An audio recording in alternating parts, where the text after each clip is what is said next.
Il est 7h19, place Nikos à l'enquête de la rédaction. Europe 1 va plus loin. Cet après-midi s'ouvre à Paris le procès de l'affaire qu'on a appelée les suicides de France Télécom. C'était en 2008 et 2009. L'entreprise, engagée dans un processus de profonde refonte après l'ouverture à la concurrence, voit 35 de ses salariés se donner la mort. Une douzaine d'autres tentent également de se suicider, sans compter les arrêts maladie pour dépression. Et aujourd'hui, les dirigeants de l'époque, dont le PDG Didier Lombard, doivent répondre devant la justice de harcèlement moral.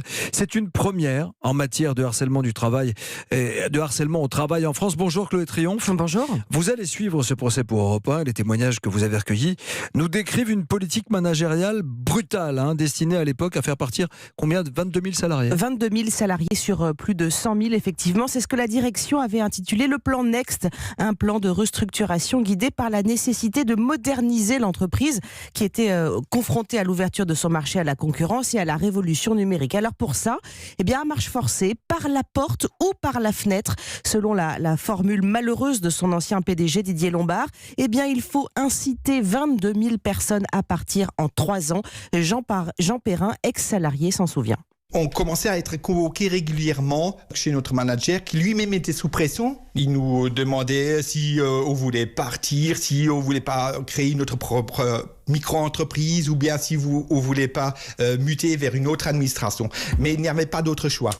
Une première étape donc à laquelle succède une phase plus violente. On nous rabaissait, on nous indiquait comme quoi on était trop vieux, qu'on coûtait trop cher, qu'on n'était plus à la page et que dans le futur on ne pouvait plus faire appel à nous parce qu'on n'était plus adapté à la nouvelle situation que France Télécom voulait engager. Et pour ceux qui n'avaient toujours pas compris le message, c'était la méthode de choc, comme en témoigne un autre ex-salarié, Yves Mingui, privé de travail, lui, à faire au bureau pendant 8 mois. Progressivement, sur la fiche de poste, on vous enlève une ligne, on vous enlève une deuxième, on vous enlève une troisième, puis petit à petit, vous n'avez plus rien à faire, quoi. Quand vous êtes au placard comme ça, vous arrivez le matin, vous inventez quelque chose à faire. Le soir, quand on s'en va, on ferme l'ordinateur, et le lendemain, on revient. Comme ce qu'on a fait la veille, c'est inutile. Le lendemain, on arrive, ça ne sert plus à rien, on recommence. Il est fort ce témoignage. Des conditions de stress extraordinaires dans une entreprise et notamment dans ce gabarit d'entreprise. On n'avait pas vu ça avant. Donc, de plus en plus de personnes qui sont poussées dans une dépression et d'autres qui commettent l'irréparable. Oui, effectivement, 35 salariés en 2 ans, dont Robert Perrin. C'était le frère de Jean. Lui aussi était à France Télécom. Il y avait passé toute sa carrière, s'y sentait comme chez lui, jusqu'à ce que tous ses repères professionnels soient balayés par les changements.